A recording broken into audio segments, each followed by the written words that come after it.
Dorian approached the region this afternoon. The hurricane's destructive path began in the Bahamas, where it first made landfall as a Category 5 hurricane, leaving some of the northern islands almost totally destroyed. Hundreds of people waited for ferries to evacuate them from Abaco Island to Nassau. My immediate family began to mourning, right? I haven't heard from them since the hurricane, and they haven't heard from me, so I don't know how they're situated, and they definitely don't know how I am situated. Right now, they're not sure if I'm living or dead. A privately owned cruise ship that took aid workers to the Bahamas on Thursday returned today, bringing more than 1,500 evacuees to the port of Palm Beach. The U.S. Coast Guard sent crews to the Bahamas to assist, and as of this morning, had rescued 290 people in the area. Janelle Eli is with the Hurricane Dorian operation for the American Red Cross. She joins us now from Nassau, Bahamas. How significant is the devastation that has happened there? The devastation here is massive, and honestly, it's heartbreaking. I was on the island of Abaco, and there were so many houses without roofs and other houses that were just completely demolished. Even when landing, in the airport I landed, you could see trees uprooted and snapped in half. People are really telling some horrific stories about the damage. And have most of the people managed to get off? Are they on the other islands like Nassau? So there are a lot of people who have managed to get off, whether by boat or helicopter or plane, but there definitely are more people still there and in need of assistance.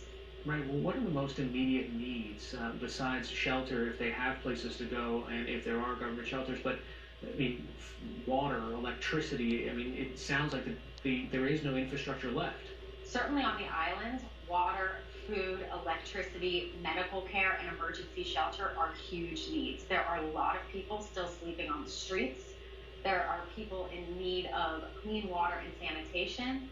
We've seen in disasters before that if clean water isn't addressed within, the first days and weeks, it could cause secondary humanitarian needs. So that's absolutely a priority. At the Red Cross, we're also focusing on something else, which is helping reconnect families. Even people who've lost their homes, lost their livelihoods, lost all their physical property, if they haven't been able to get in touch with their loved ones, their family members, if they're not sure whether they're safe and alive, they really don't have peace of mind. So that is top of mind for lots of people affected by this disaster. And at the Red Cross, we're really hoping in the days and weeks ahead to focus on that. So are you creating essentially the equivalent of a virtual pinup board where people could say, here I am, has anybody heard from so-and-so? That's a great way to put it. We have a program called Restoring Family Links, and we open up cases of people who haven't heard from their loved ones and family members during disasters or other crises, and we're able to help trace whether those people are alive, safe, maybe where they are. Dorian made landfall again on the coast of North Carolina. Storm surge and winds damaged homes and caused power outages on islands and along the coast, but the state director of emergency management told me this afternoon that the damage was less than first forecast. The storm just a few days ago looked like it was going to be very bad, but again, it wasn't as bad as we anticipated. Although I will tell you that we did experience some tornadic activity, and we're currently executing some relief and response operations on Ocracoke Island on the Outer Banks in Hyde County. Reuters reporter Amanda Becker is on the coast at Nags Head, North Carolina, and she has more on what residents there faced during the storm. Amanda, it looks like a kind of a gorgeous day on the beach.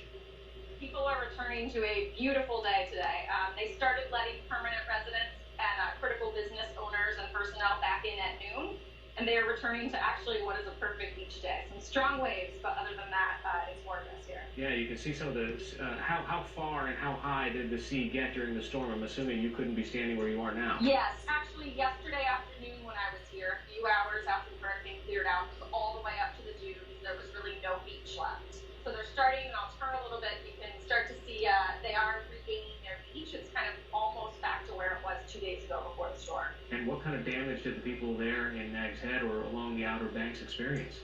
So I've only been able to get to the northern Outer Banks because the road is still closed south of Nags Head, past the National Seashore. There's another bridge. Anytime there's a severe storm here, it gets really hard to get to Cape Hatteras, Ocracoke Island, of course, which has been on the news.